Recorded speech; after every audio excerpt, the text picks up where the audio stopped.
Something about this cartoon always bugged me. It was just a cartoon, right? A tiny ant in a helmet launching out of a hole to save the day. As a kid, I didn't even question it. That's just what heroes did. But Adam Ant didn't live in the world. He waited beneath it. He didn't choose his missions. He was triggered, like a missile, like a machine. Sure, he made wisecracks. He had catchphrases. Up and Adam! Adam! But he never hesitated, never doubted, never asked why. He just responded to every call for help. And looking back, he wasn't exactly free either. Adam Ant wasn't just strong. He was trained, programmed even. Maybe that's why this cartoon always bugged me. Because nothing says fun for children like militarized insects and subtle ideological conditioning. Welcome to the Maybe Files, where nostalgia gets weird. Send for Atom Ant! Adam Ant first aired in 1965. The same year U.S. troops landed in Vietnam, American kids were learning to duck and cover under their school desks. And so the call goes out. Uh-oh, I'm picking up a distress signal. He lived in an anthill beneath the city, but above ground, he was a one-ant rapid response team. He fought crime, he rescued civilians. He showed up the moment someone called for help, with no backup, no questions, and no hesitation. In every episode, the message was clear. Big threats can be handled by small, loyal agents who act fast and follow orders. Adam Ant wasn't rich or flashy, but he was efficient and always obedient. Was Adam Ant more than a Saturday morning cartoon superhero? Maybe he was a Cold War propaganda mascot disguised as a 4-inch ant. Just an average day in the life of Up and Adam! Adam! In the Cold War era, the United States was obsessed with going small. Microchips, pocket radios, and satellites the size of beach balls. The future of power was miniaturization. Enter an ant who could outfly fighter jets and stop entire armies. He didn't win with brute strength.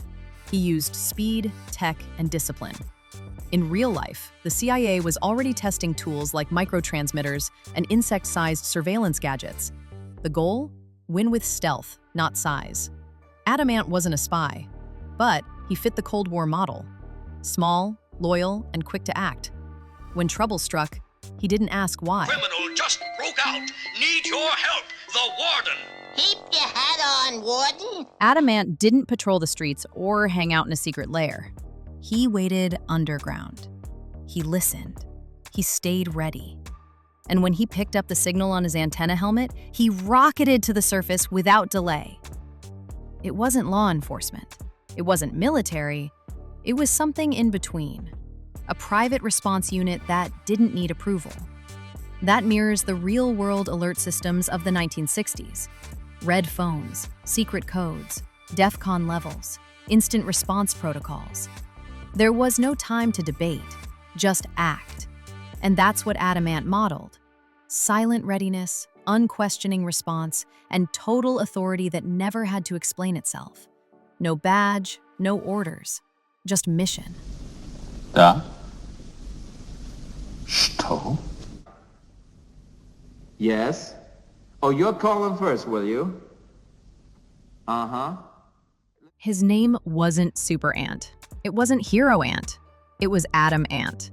That wasn't just a pun, it was a message that fit right into the cultural atmosphere of the atomic age. By the late 1950s and early 1960s, atomic energy wasn't just a military tool. It was a symbol of progress, patriotism, and fear. The same force that leveled cities was also powering new homes and promising a future of limitless energy. It showed up in movies, commercials, and classroom posters. Everything from snack cakes to science fairs was branded atomic. Kids were taught to hide under desks, but also to believe that atomic power was the future. That contradiction, fear and faith, was part of the American mindset. So naming a children's character Adam Ant wasn't just clever branding. It reinforced a worldview. Small things powered by atomic force are good, helpful, even heroic. By the mid-1960s, the US had conducted over 500 nuclear tests.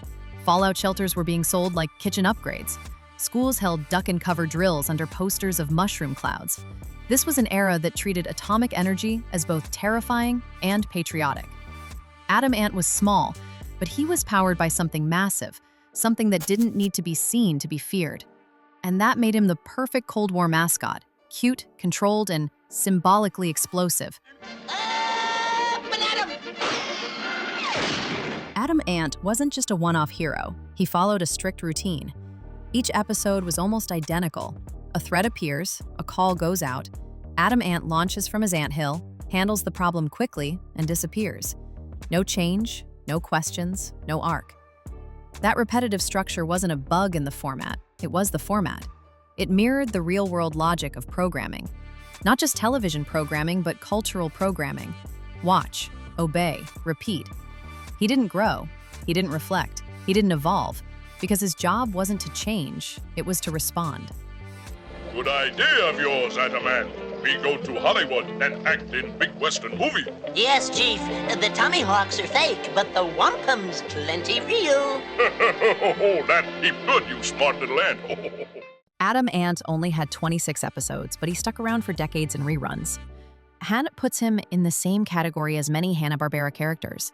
Minimal animation, repeated backgrounds, recycled music, cheap to make, endlessly reusable. Good to see you, Adamant. Likewise, Mayor. Now what is your problem?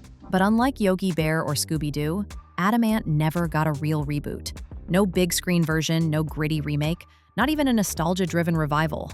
Maybe that's because his appeal doesn't translate.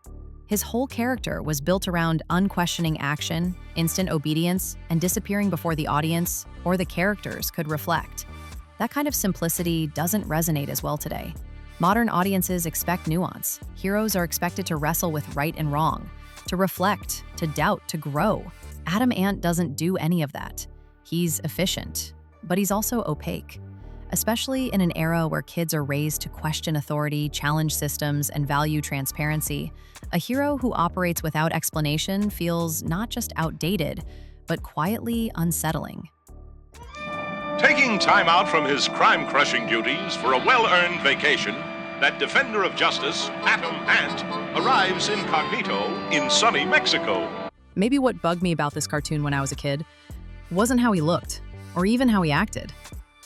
Maybe it was how easily I accepted it. Was this cartoon teaching us to blindly obey and act without saying it out loud? Maybe.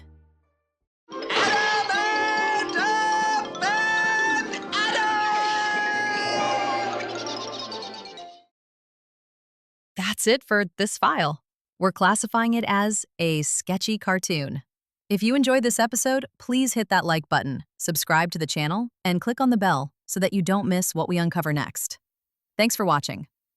Please join us next time on The Maybe Files.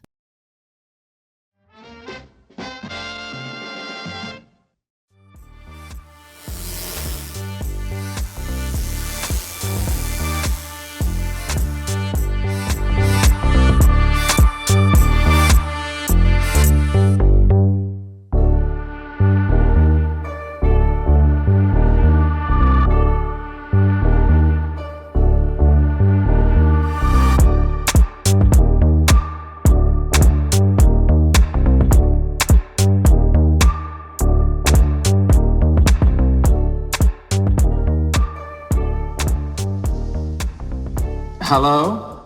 Hello, Dimitri. Listen, I can't hear too well. Do you suppose you could turn the music down just a little? Oh, that's much better. Yeah. Yes. Fine, I can hear you now, Dimitri. Clear and plain and coming through fine. I'm coming through fine too, eh? Good, then... Well then, as you say, we're both coming through fine. Good.